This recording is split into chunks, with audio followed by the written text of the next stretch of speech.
Жазуучу, драматург жана сценарист Суранчы Жетмишев Алай районунун Корул айылында 1951 жылы 25 февралда туулган.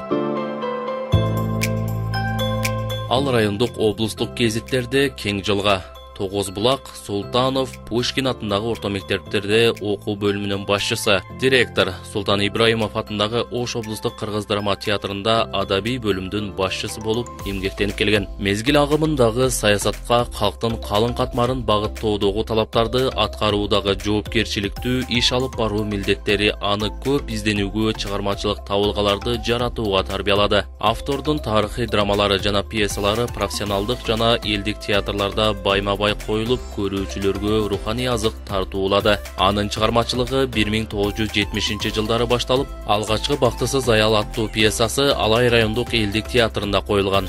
Суранчы Жетмишевдун Камчыбек драмасы 1993 жылы Бабур атындагы Ош облустук өзбек музыкалуу драма театрында, Алмбек Татка 2003 жылы Ибраимов атындагы Ош облустук кыргыз драма театрында, Абдулдабектин Көз жашы 2000 жылы Карагулжа райондук элдик театрында, Кыргыз ханикеси 2001 жылы Өзгөн райондук элдик театрында, Таткайым 2001 жылы Нокат райондук элдик театрында, Таткайым Кайдасыңар асыл адамдар 2001-2007 жылы Карасу районундагы драмалык топто, Кубатбей 2003 жылы Өзгөн элдик драма театрында, Каргаша 2003 жылы Ош облустук Куурчак театрында коюлган. Ал эл аралык жана республикалык деңгээлдерде өткөрүлгөн Ош 3000, Кыргыз мамлекеттүүлүгүнүн 2200 жылдыгы, Оштун азем түндөрү 1999-2000, театр искусствосу достук үчүн ынтымактыктын, тынчтыктын көпүрөсү 2002, кылымдар картып баскан кыргыз көчү 2002 аттуу маданий массалык театрлаштырылган оюн зооктордун сценарийлерин жазган.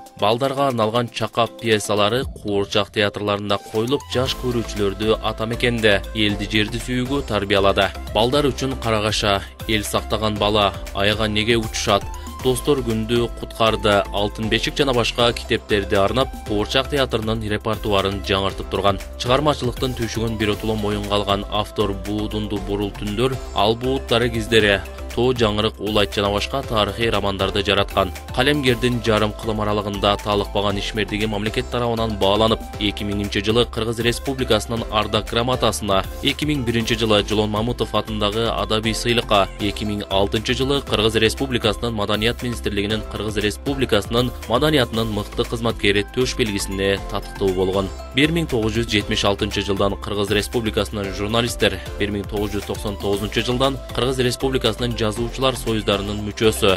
Суранчы Жетмишев учурда 70 жашка толду. Өмүрлүк жарым Майрам Маманова менен бирге 3 уулду тарбиялап өстүрүп туруна кондурган. Учурда 12 небере, 5 чеберенин бактылуу чоң ата, чоң эне, таята тайенеси. Жаңы жыл алдында президент өлкөнүн социалдык, экономикалык, интеллектуалдык жана маданий потенциалын өнүктүрүүгө олуттуу салым кошкондугу, ошондой эле кесиптик ишиндеги чоң жетишкендиктери үчүн бир катар жарандарды сыйлоо жарлыгы чыккан. Алардын катарында Суранчы Жетмишев Кыргыз Республикасынын эл жазуучусу Ардак наамына татыды. Ардак наамы Суранчы Жетмишевдун 70 жылдык мааракесине дал келип, элге кылган ак эмгегин баалаган кол башчыга, сунуш берген эмгек жамаатына терең ыраазычылык билдирет.